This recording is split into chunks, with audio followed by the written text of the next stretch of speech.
Argentina 78, buongiorno e bentornati allo Scrigno del Calcio e alla rubrica La storia dei mondiali.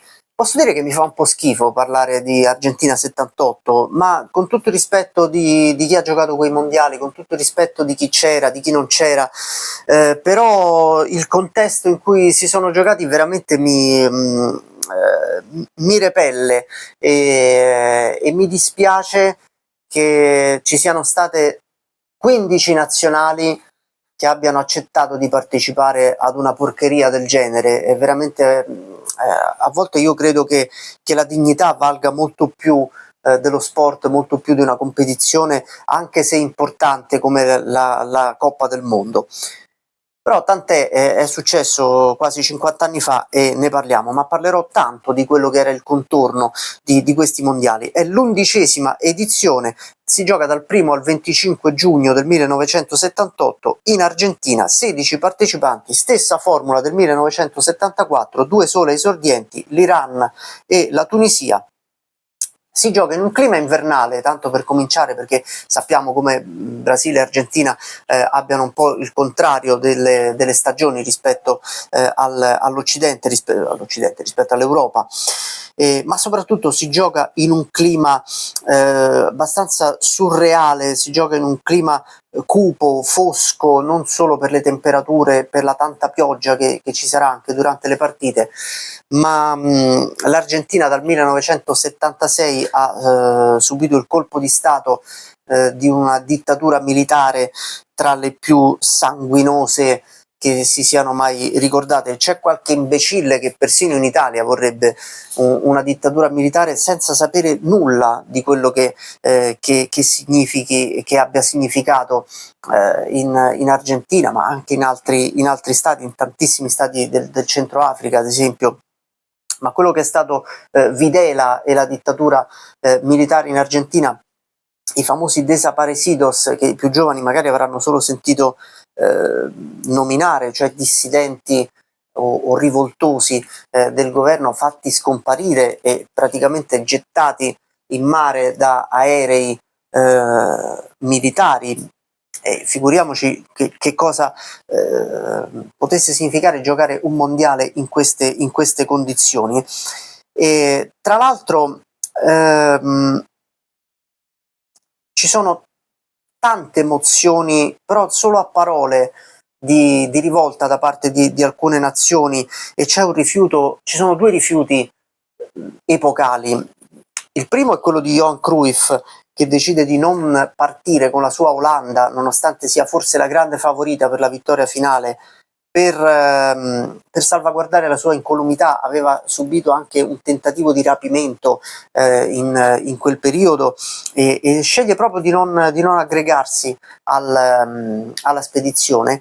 Ci sono moti rivoluzionari in Europa, in Svezia, in Francia, in Olanda stessa, e poi c'è il grande rifiuto di Jorge Carrascosa, che era il capitano dell'Argentina, colui che avrebbe dovuto alzare la Coppa del Mondo in caso di vittoria, che sceglie di ritirarsi. E io ci feci un video, uno dei primi video di questo canale, lo potete andare a recuperare nella playlist alla voce Storie di singoli, perché schifato da quello che succede in quel mondo e addirittura pentitosi in futuro di non aver fatto più di tanto, ma invece fece una cosa importantissima, la rinuncia alla fascia di capitano e alla spedizione nel mondiale di casa, poi, che è una cosa che ti capita una volta sola in carriera, proprio in dissenso, in assoluto dissenso con quella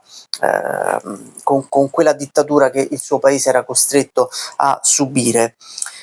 Ci sono tanti ribelli, come vi ho detto, in Europa, però le nazionali partono tutte. Pensate che, guarda caso, l'unica nazione in cui non si parla quasi per niente di questa situazione è l'Italia.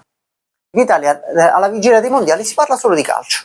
Si parla solo della spedizione della nazionale, si parla delle possibilità dell'Italia di vincere il mondiale, e ovviamente quando gli italiani devono prendere posizione in maniera importante, devono tirar fuori gli attributi, devono contrastare qualcosa di realmente pericoloso, si girano dall'altra parte. Fatto sta che parte questa edizione dei mondiali e onestamente ci sono anche tante situazioni che coinvolgono la nazionale argentina, come la qualificazione per la finale, l'Argentina per superare il Brasile nel gironcino di semifinale deve battere il Perù con almeno 4 gol di scarto e va in scena la famosa marmellata peruviana. L'Argentina vince 6-0, una partita avvolta da polemiche e sospetti che in realtà erano quasi delle certezze, perché lo stesso Videla va negli spogliatoi del Perù a leggere un trattato di fratellanza tra Argentina e Perù, e il portiere, il famoso Quiroga, portiere peruviano nato in Argentina e naturalizzato peruviano, ne combinerà di tutti i colori. L'Argentina vince 6-0, beffa il Brasile e va in finale contro l'Olanda, che nel frattempo ha beffato l'Italia nell'altro girone, Italia che arriverà quarta perdendo la finale per il terzo posto con il Brasile. La finale è arbitrata da un italiano, da Gonella, che non si fa mancare niente, e l'Argentina vince 3-1. Nonostante si arrivi ai tempi supplementari. Kempes, che è tra l'altro il capocannoniere del torneo con 6 gol, porta in vantaggio l'Argentina. Poi Nanninga, sembra un misto tra Gianna Nannini e Dallinga, l'attaccante del Bologna, pareggia a una manciata di minuti dalla fine. Nei supplementari ancora Kempes e poi Bertoni portano l'Argentina a vincere il suo primo titolo mondiale, coppa sollevata da Daniel Passarella. Per l'Olanda è la seconda finale consecutiva persa, un mondiale veramente avvolto da un alone di tenebre, mi verrebbe da dire, veramente tutto c'entrava tranne che il pallone in quel caso. Peraltro una finale violentissima da parte dei calciatori argentini, e un arbitro che fece passare di tutto e di più ai sudamericani, facendo quasi finta di non accorgersi dei falli, e addirittura iniziando ad innervosire l'Olanda prima del calcio d'inizio, con il giocatore Van de Kerkhoff che aveva una fasciatura al polso, classiche fasciature che si portano oggi. Oggi vediamo tanti calciatori, Lautaro Martinez, Retegui, giocare con la fasciatura per protezione, e l'arbitro gliela faceva togliere e rimettere per controllare che fosse sicura e non pericolosa. Ecco, se si voleva dare un'idea un po' di come sarebbe andata la finale, i giocatori olandesi la ebbero fin dall'inizio. Chiudo con una chicca particolare: se voi andate a riguardare le immagini di tante partite, molti rivoltosi, anche argentini, avevano listato a lutto i pali delle porte, mettendo delle fasciature nere ai bordi proprio dei pali, nella parte sottostante dei pali.